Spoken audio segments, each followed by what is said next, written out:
Hello, my dear student of Standard 8. Welcome back, and today we will start last chapter of our syllabus of semester 2, Introduction of Continent, Africa and Asia. So friends, in this session we are going to complete our syllabus, and as you know that we are going to uh, do chapter number 14 जिसमें हम लोग पढ़ेंगे Africa and Asia के बारे में. Okay, I had divided this chapter into 3 parts. First part we are highly focus on Africa, then we will go for second part little bit of Africa, and then we will enter in the Asia, and at last full Asia. Okay, so without any further delay, let's get started.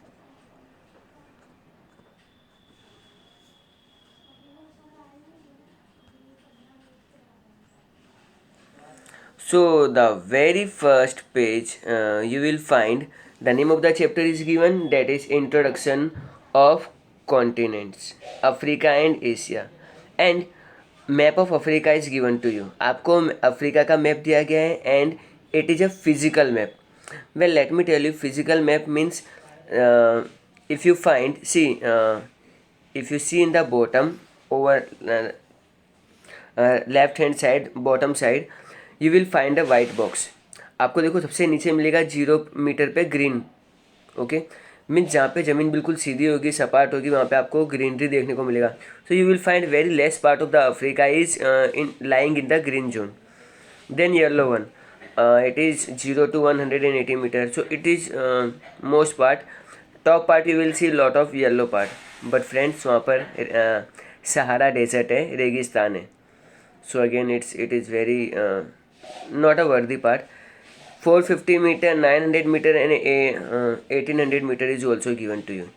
So you will find कि unproductive part ज़्यादा है, since agriculture forestry बहुत ज़्यादा है, but there is a not very productive part in the African continent as if now. So this is your first slide, which giving you the only the knowledge regarding how the physical form of the Africa. That is why Africa इतना कोई ज़्यादा develop नहीं है because of its such kind of physiography. Now, World Tourism Fair was organized in the city of Ahmedabad. Okay, ये मेरा city है Ahmedabad, and यहाँ पर होता है वर्ल्ड टूरिज्म फेयर.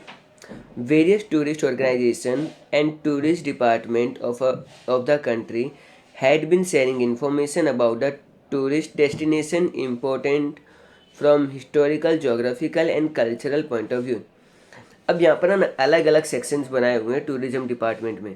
ये आपको बताते हैं कि आप हमारे देश में एज ए टूरिस्ट बन के क्यों आओगे, आपको वहाँ पे क्या क्या एक्सप्लोर करने को मिलेगा, वो सब ये लोग इन्फॉर्मेशन बेसिकली यहाँ पर दे रहे हैं. Okay, Raju also went to see this fair and his parents, and he got to know a lot of about the Africa. Let's talk about it. So ये भाई साहब अफ्रीका वाले सेक्शन में आते हैं, एंड फिर अफ्रीका में इन्होंने बहुत कुछ देखा. So Africa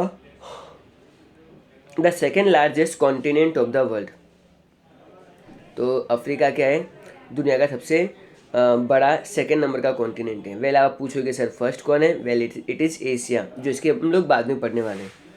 okay, the length and the breadth of Africa continent is almost the same. Length and breadth, okay, so length and this is breadth, वो ऑलमोस्ट सेम है. 2/3 of the continent lies in the north of the equator. That means maximum part of the continent is in the torrid zone.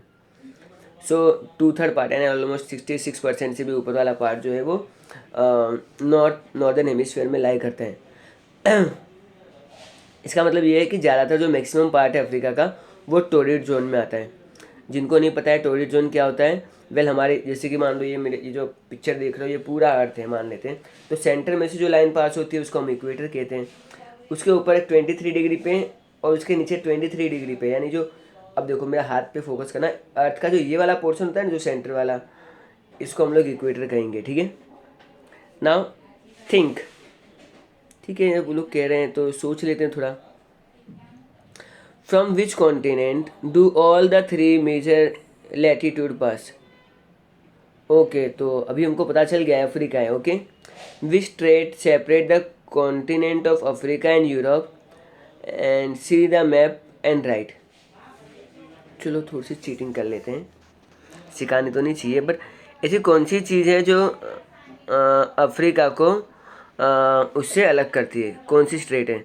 Well you can see Africa and Europe के बीच में, यानी अगर आप ऊपर देखोगे आपको मिलेगा Mediterranean C.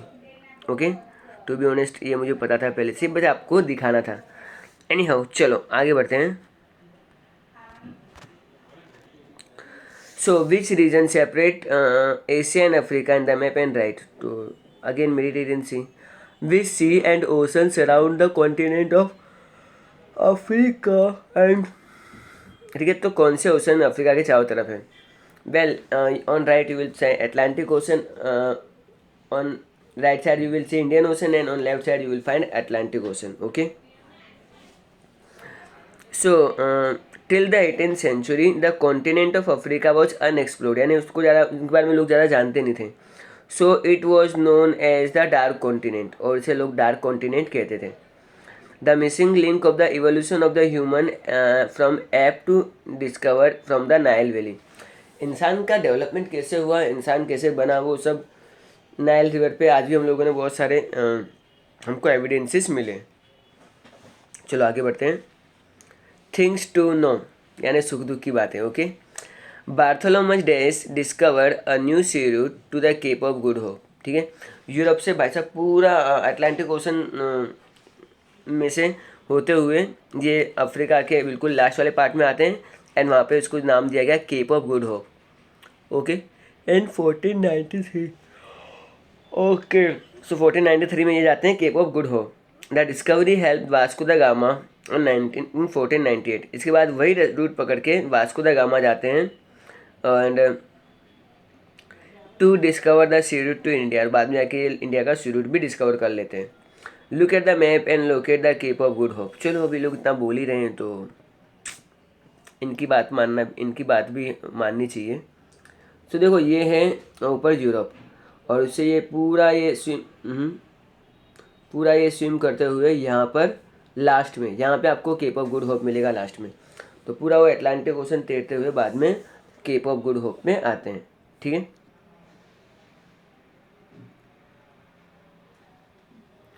So I think मैंने आपके साथ डिस्कस कर लिया है। अब हम चलते हैं आगे और बात करेंगे। The maximum part of the African continent lies in the eastern hemisphere. Eastern hemisphere क्या होता है? वेल हमारी अर्थ है, अगेन गोली है, जैसे ये आपको मेरा फेस दिख रहा है, एंड अर्थ के सेंटर में से एक लाइन पास होती है। ओके, ग्रीनविच लाइन बोलते हैं उसे, 0 डिग्री लाइन से इस तरफ की जो दुनिया है जहाँ पे नॉर्थ अमेरिका साउथ अमेरिका आता है, वेल उसको हम लोग कहेंगे वेस्टर्न हेमिस्फीयर। और लाइन से इस तरफ का जो अर्थ आता है जिसमें ऑफकोर्स एशिया ऑस्ट्रेलिया सब आते हैं, उसको ईस्टर्न हेमिस्फीयर करेंगे। तो मैक्सिमम पोर्शन ईस्टर्न हेमिस्फीयर में ही आता है। Okay done. Now it cover 20% of the total land mass of the earth. पूरी दुनिया का 20% लैंड अफ्रीका के पास है। It is a coast line running 30,000 kilometre, और जो वहाँ पे सीशोर है वो 30,000 किलोमीटर लंबा है। You can see number 1 something is given over here and that is Mount Kilimanjaro an extinct volcano. ठीक है, किलिमंजारो एक वोल्केनो है, लेकिन अब ये ख़त्म हो चुका है, एक्सटिंक्ट हो चुका है, इसके अंदर कुछ बचा नहीं है। And you will find Sahara desert. Okay, सबसे बड़ा डेजर्ट है and it is called the Sahara desert. Okay, now this is the graphical features of the Africa. ज़्यादातर आपको यही देखने को मिलेगा अफ्रीका में। एक तो आपको किलिमंजारो सबसे बड़ा वोल्केनो वाला माउंटेन है एंड जो एक्सटिंक्ट हो चुका है, and you will find most of the part in Sahara desert. Now the major landform of the Africa is a plateau and the highland. The Atlas mountain ranges lies in the northwest of the continent. The Tupkal is the highest mountain of this range and its height is 4,165 meters. The highest mountain of the range of mountains in East Africa is Kilimanjaro, which is the highest volcanic mountain. Its height is 5,895 meter. This mountain is near the equator but still has a permanent snow peak due to its altitude.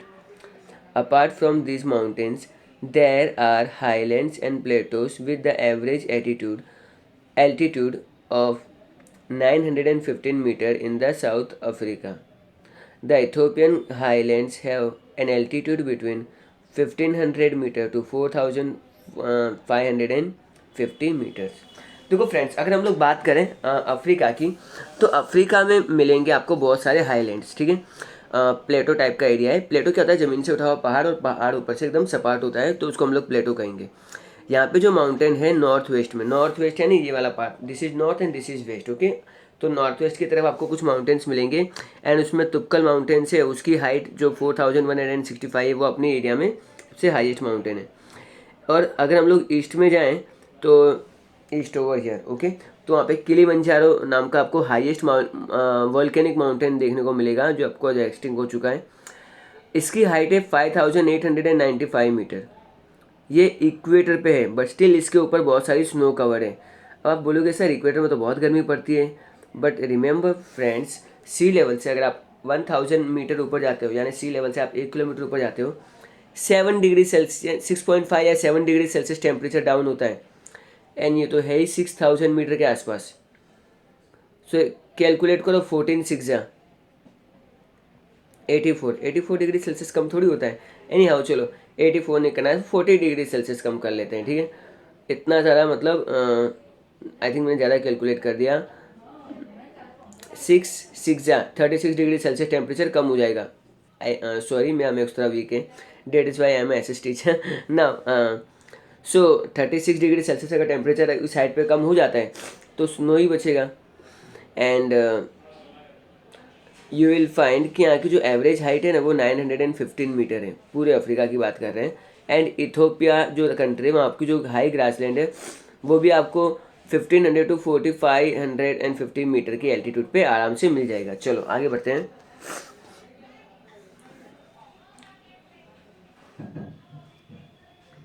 Okay, now the Sahara, just a minute. Okay, still many part is remaining. Okay, the Sahara desert is the largest hot desert in the world, lies in the north of the continent, covering an area of 9,400,000 square kilometer. Okay, if I read in international standard, if I read in Indian form, 94 lakh square kilometer. Okay, this area is fully rocky highland. The Great Rift Valley of the East Africa was created due to the tectonic movement, and it's run south from approximately 6,000 kilometers. It is the longest rift valley in the world due to the accumulation of the water lakes, and like the Lake Victoria, Lake Malawi, also known as the Lake Nyasa, and the Lake Tanganyika have been formed. ठीक है, Sahara desert आपको एक hot desert मिलेगा north वाले area में, जहाँ पे 94 square kilometre उसने एरिया कवर कर रखा है. ये पूरा हाईली और मतलब रॉकी टाइप का हाईलैंड है. एंड आपको कुछ ईस्ट अफ्रीका में रिफ्ट वैली देखने को मिलेगी, कुछ टेक्टोनिक मूवमेंट्स देखने को मिलेगी जो 6000 मीटर लॉन्ग तक जाती हैं. ओके, सो यहाँ पे आपको बहुत सारे लेक्स मिलेंगे, lake Victoria, lake Malawi, Nyasa भी जिसको हम लोग कहते हैं, एंड तंगालिका. ठीक है, सो ये सब आपको देखने को मिलेगा. आगे बढ़ते हैं रिवर्स एंड लेक्स की तरफ. Most of the rivers of Africa originate from the central highland and meet the sea, whereas few rivers dry before they reach to the sea. देखो, अगर हम बात करें ना, तो ज़्यादातर रिवर्स मतलब ऊंचाइयों से निकलती है और समुद्र तक पहुँचते पहुँचते सूखी जाती हैं, ड्राई हो जाती हैं. Due to the rugged and the rocky terrain, the river are not much useful as a waterway, but the numerous waterfall help in generating electricity. The major rivers of the Africa is Nile, Congo, Niger, Zambezi. The various lakes are Victoria, Chad, Turkana, and Natron. Nile is the longest river in the world. Its length is 6,436 kilometers. It originates from highland of Ethiopia and flow from the Sudan, Egypt and meet the Mediterranean sea. Friends यहाँ पे बात कर रहे हैं ये लोग Africa की, और अफ्रीका में जो रिवर्स हैं हाईलैंड से निकलती हैं, ज़्यादातर समुद्र में पहुँच नहीं पाती है। यहाँ का जो टेरेन है, जो मतलब वहाँ की जो ज़मीन है वो थोड़ी पहाड़ी टाइप की है, तो यहाँ पर हम लोग ऐसे वाटरवे पानी का इस्तेमाल नहीं कर सकते, लेकिन हाँ जो वाटरफॉल होते हैं उससे हम लोग इलेक्ट्रिसिटी जनरेट कर सकते हैं। वेल ऑफकोर्स यहाँ पर जो मेजर रिवर्स हैं वो है Nile, Congo, Niger and Zambezi. आपको बहुत सारे लेक मिल जाएंगे like Victoria, Chad and Turkana and Natron. सबसे लंबी जो रिवर है पूरी दुनिया में वो है नाइल रिवर, लेंथ की बात करें तो, एंड वो है 6436 किलोमीटर। जब मैंने फर्स्ट टाइम ये जब फिगर पढ़ा था ना तो मुझे था कि ये यार ये नंबर कैसे याद करूँ। फिर चलो एक स्टोरी बनाते हैं, उसका भी मैंने सॉल्यूशन ढूंढ लिया है। सो स्टोरी इज़ लाइक, आप किसी को बोलो कि नाइल रिवर दुनिया की सबसे बड़ी रिवर है, क्या बात कर रहा है, पक्का बोला? हाँ, अरे 100%। क्या बोला? 100%। नाउ फ्रेंड्स, अगर आपका मैथ्स थोड़ा सा ठीक ठाक है मेरी तरह, तो नहीं मेरे से तो अच्छा ही होगा, 64 और 36 को प्लस करो, 64 एंड 36 को प्लस करो, क्या आएगा? 100 आएगा। तो 64 प्लस 36 इज इक्वल टू 100 तो होता ही है ना। तो जो नाइल रिवर है ना वो 100% लॉन्गेस्ट रिवर है, एंड उसको प्रूव करने के लिए आप ये 64-36 किलोमीटर को दिमाग में फिट कर लो, इजीली आपको याद रह जाएगा। ठीक है, नाइल रिवर जो है वो इथोपिया से निकलती है एंड सूडान, इजिप्ट होते हुई मेडिटेरियन सी में जाके मर्ज हो जाती है। Now you can C with the surface area of 68,800 square kilometre, जिसको हम लोग अगर माइल्स में कन्वर्ट करें तो 26,600 square miles, lake Victoria in Africa largest lake by area and is also the largest tropical lake in the world. Lake Victoria is the second largest fresh water lake by the surface water. तो lake Victoria सबसे बड़ी lake है, and you can see images over there, and origin of the blue Nile. ठीक है, blue whale सुना था, blue Nile आ गया है। एनी हाउ, चलो अब हम बात करेंगे क्लाइमेट एंड वेजिटेशन की। तो the climate of the Africa is quite diverse, varying temperature and the precipitation lead to the variety of vegetation too. Equatorial rainforests are seen in the equatorial region. Extremely hot and humid climate suit the tree of mahogany, ebony, longwood, rosewood, ironwood, rubber, cinchona and bamboo.